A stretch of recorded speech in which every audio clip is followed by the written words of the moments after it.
Right, so over the course of the last few years, we have seen both a rapid rise in the creation and use of generative AI and media made to show why it's a terrible idea. In fact, that very concept is at the core of Glitch Productions' Murder Drones, with the absolute solver and the drones it inhabits a testament to the level of violence unrestricted and misused AI can cause. With that being said though, would a single murder drone by itself, disconnected from the solver, be as much of a problem for us here on Earth as modern day programs like ChatGPT? And are there any benefits of having a drone over your AI girlfriend? I say yes. In fact, I've found 10 reasons why I would rather have a murder drone than access to ChatGPT, and this video is going to be going over each of them. For a frame of reference, I will be using GPT-5 and Episode 8N as comparison pieces throughout this video, and we will assume that I have complete access to chat and that N is friendly towards me and will do things that I ask him to. Going from least to most impactful, we have number 10.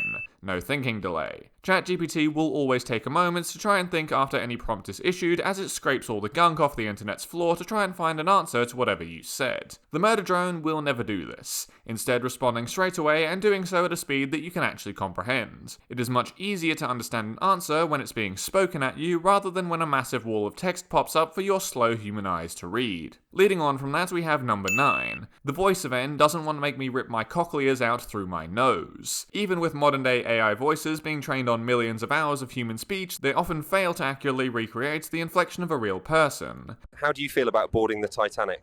The fantastic voice of Michael Kovac is obviously able to recreate the way a human speaks because it is human speech. Number 8.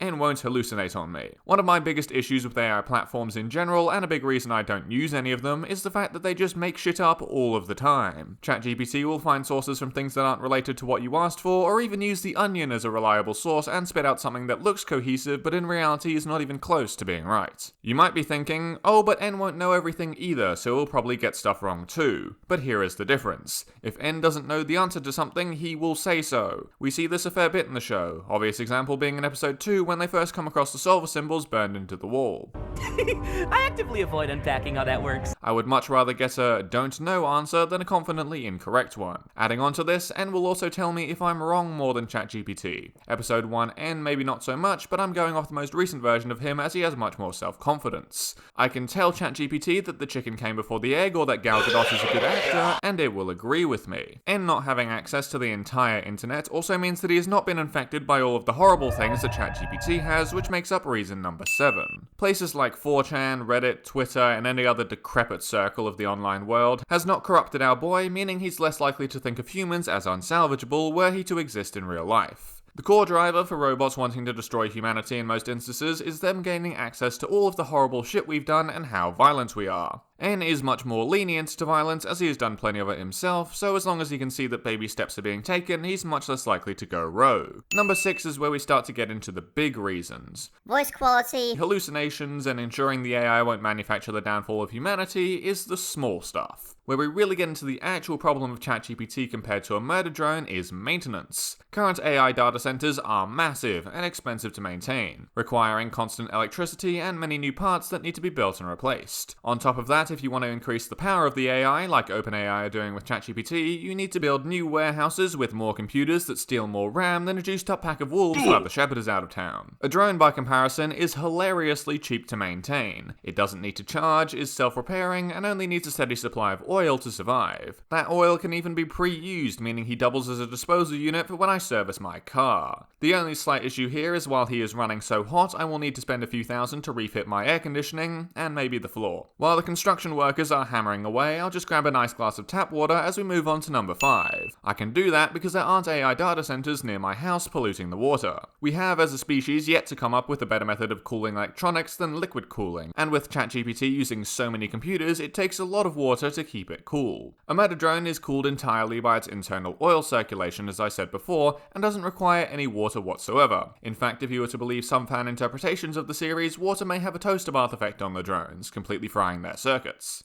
I suppose I should take this moment before we get to the top 4 to add in a rebuttal, since I'm obviously trying to be completely fair and balanced when comparing these two incredibly similar pieces of technology. The murder drones are not without serious faults, so let's take a look at them. Number 1 is the obvious weakness to heat, specifically from the sun. Episodes 7 and 8 showed them surviving extreme temperatures deep into the planet's core and due to friction from the atmosphere, so the only thing that appears to hurt them is the sun itself. It seems like they just burn easier than a redhead in the outback, but who knows. Regardless, that means that number 2, N is stuck inside of my house for at least half of most days. This is compounded by the fact that those hours are when I'm most likely to be out of the house doing things that are unfortunately required to function in modern society, like work and getting Nando's, because I'm not paying that delivery fee. In this case, GPT wins out because I have access to it whenever I have access to my phone, which is always. The large robot will also draw questions from family, friends, and the authorities, but to that I have a solution. Number 4, the drone as a deterrent. It doesn't exactly take a Terminator fanboy to realize that this motherfucker is scary as hell. It doesn't matter how many puppy dog eyes you throw up there are automatic rifles and wings made of razor blades attached to you. For that reason, a murder drone is not only a great source of information, but they are also a good defense mechanism for when the tax office tries to tell me I declared the money I make from these videos incorrectly. There are so many situations in life where having a death robot would make things easier. Karen's complaining that the garlic bread has too much garlic on it? Murder drone. Jehovah's Witness at the door? Murder drone. Dogs barking at the mailman at 5 in the morning? Send the murder drone to go calm him down with warm head pats because I'm not a monster. And that brings me to number 3, which is incredibly obvious but also one of the most important things about having a drone over ChatGPT. The drone has its own body that it can move and coordinate very well and very quickly. I can ask N to go and do the dishes and he will, by himself, without setting up any specialized arms over the sink. ChatGPT can give me a summary of the correct way to do my dishes, but my phone has no arms or legs for it to complete a task it claims to know how to do. I suppose this acts as somewhat of a trade-off for my point in the rebuttal section. Yes, I can't take N out of the sun, but he can take himself out anywhere during nighttime. ChatGPT is restricted simply to wherever you happen to have a device that can activate it. Number 2 is more niche, but is a very important distinction between the types of intelligence shown in the murder drones versus ChatGPT. N has a true version of what is known in the scientific field as fluid intelligence. Essentially, he is able to see a completely new set of stimuli or be presented with a completely new problem and use logic and reasoning to solve it. ChatGPT can't do this. Well, not really.